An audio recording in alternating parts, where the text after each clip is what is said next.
When you have a week like this where you're trying to find something that's going to fit for a like what are you observing in practice and then trying to make the decision on who's going to get those reps? Yeah, just execution. Guys playing hard, communicating everything we want. The guys, and obviously we're always trying to get our best 11 on the field, whether that's different packages, different things that we can do. So you're always kind of looking at that. We're always rolling new guys. Greg Williams does a great job kind of developing depth and rolling those guys in. So, they always know they're a way to play. So, it's the same thing. What does Omar bring to your defense and appreciate it? He brings calmness. I was talking to Landman, that's funny you asked. I was talking to Landman about him last week and how much he loves playing next to him. He brings a calmness, he's stout, he's tough, he's extremely smart, he communicates great, he's physical, so, we know he'll be excellent. Nate has always kind of been known as like a run stopper, but what have you seen from his ability to impact the game in coverage, and is that something that you expected to see from him? He's got a great feel in coverage, he really does. He's got a great feel in zone, he's a great player, great vision off the quarterback, he communicates, he understands route concepts, he understands how one route affects another.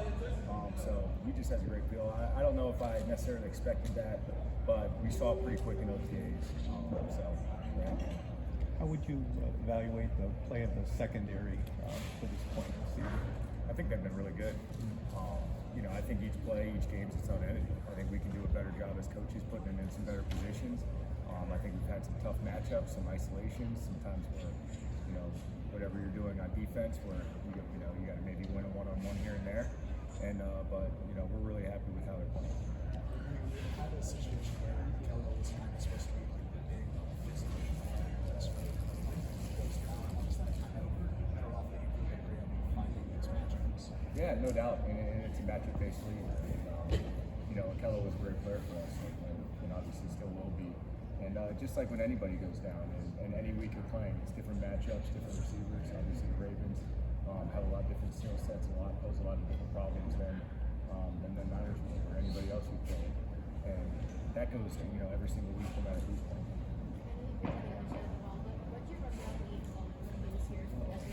He's a great friend.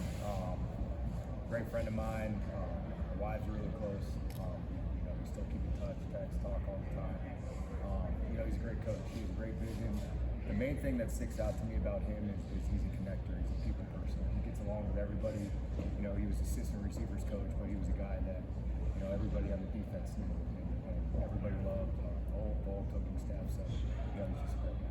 Some of the Jacksonville players have described him like a fiery personality.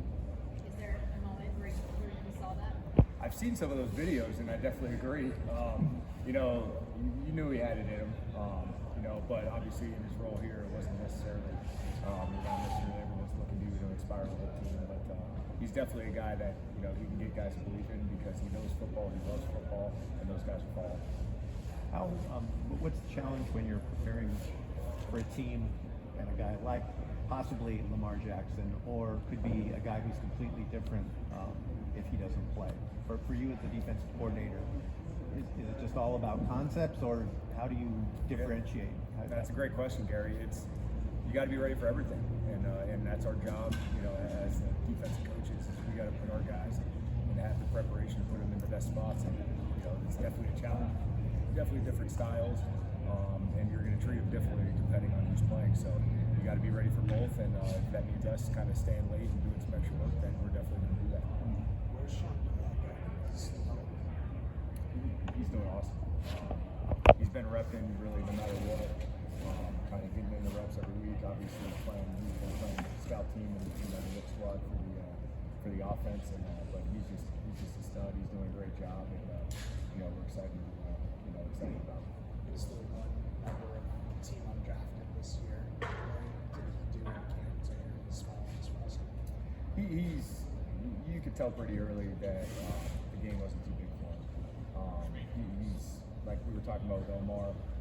You can almost talk to him like a coach, even though as a real young player that obviously hasn't played much yet. But the game makes sense to him. You saw it in practice, you saw it in OTAs, how easy it was for him, and then you obviously went on the preseason and played really well. He was able to get guys to the ground and tackle. He's physical.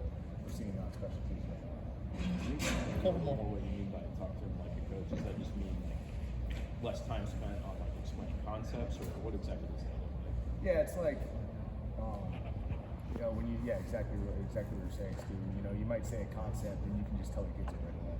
And then, you know, he's in here studying and looking at the tape, and he's in here early, and you can tell he's already kind of like, when you're installing stuff in front of the room, he's already kind of hurt. You're just kind of saying it for the second time. And then there's some, you know, it's everything what guys can handle. You know, you always take the approach of every single individual player, giving them all the information that they can handle. And he's a guy that can handle a lot of information.